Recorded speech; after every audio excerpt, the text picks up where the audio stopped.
I vividly remember it as if it happened yesterday, as the occurrence still made me nauseous to my core just thinking about it. It all started when my parents headed out of the house to go to my dad's work dinner.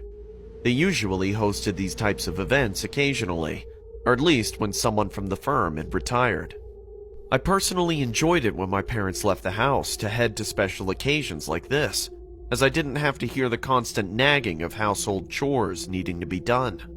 Every time they needed a babysitter to do the job, they always got my older cousin Jenna to fulfill those obligations, as she had babysat me numerous times in the past. They even got my neighbor Ariel to occasionally check up on her house, as there was a high volume of missing children being reported at the time that this story occurred. I remember the time was approximately 7 p.m. when my cousin Jenna arrived to my house. My parents briefly gave her a quick runaround, and then eventually started making their way to the work event. Jenna and I then went into the living room to watch a few episodes of SpongeBob, and even played a few video games on my PlayStation console. As the night progressed, Jenna told me that her boyfriend was going to stop by for an hour or two, and that she wanted to grab some wine from the liquor store before he arrived. At the time, I couldn't care less what Jenna did, as I honestly wanted the liberty of enjoying my video games without any further distractions. I remember Jenna politely asking, "Hey, did you want to come with me for the ride?" I kindly brushed Jenna's invitation off with a simple, "No thanks," as I continued to play the video game I had completely indulged myself in. "Okay, suit yourself, kiddo. I'll be back in about 10 minutes tops. And whatever you do, please do not open the door for anyone, okay?" I then nodded my head yes, not taking my eyes off the television screen, as Jenna closes and locks the door with the spare key my parents had given her. I remember hearing my tummy rumbling from the lack of food I hadn't eaten for the day, so I decided to head to the kitchen and grab a quick snack. I got up from the couch and heard a loud knock the moment I stood up on my 2 feet. At the time, I had completely disregarded Jenna's advice to not open the door, as I was thoroughly convinced that the person knocking was Jenna. I opened the door and surprisingly saw my neighbor Ariel. I politely waved at him and said, "Hey, what are you doing here?"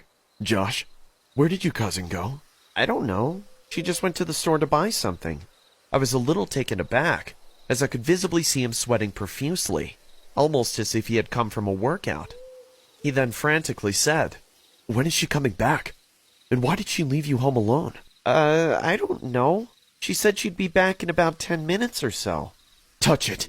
"What?" "Touch it.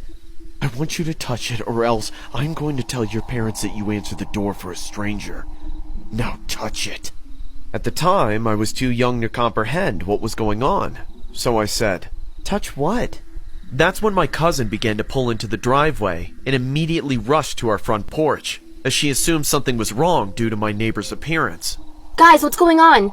My neighbor then nervously responded, No, nothing at all. I just stopped by to make sure that you guys were safe." "Okay." He then said, "You guys have a great night," as he casually made his way inside his house. Me and Jenna then went inside the house and continued to play video games as if the encounter with my neighbor was water under the bridge. Throughout the rest of the night, I remember pondering what my neighbor meant by "touch it," and how he completely switched up his demeanor the moment my cousin pulled into the driveway. I was honestly too naive and shy to address the bizarre encounter to my cousin, or even my parents for that matter, as I didn't know what was right from wrong, considering I was only 7 at the time. Fast forward several years later, and it was then reported that my neighbor had been taken into custody by law enforcement for torturing and holding children captive in his basement. It was rumored that he was allegedly known for gaining the trust of parents from around the neighborhood and preying on their kids while their parents were out of the house. I'm now finally grown up and still think about that night from time to time, as it still sickens me knowing what his true intentions were during our interaction. As I share my story with the world, I just hope that no young child opens the door for any stranger knocking on the door, even if it's your neighbor.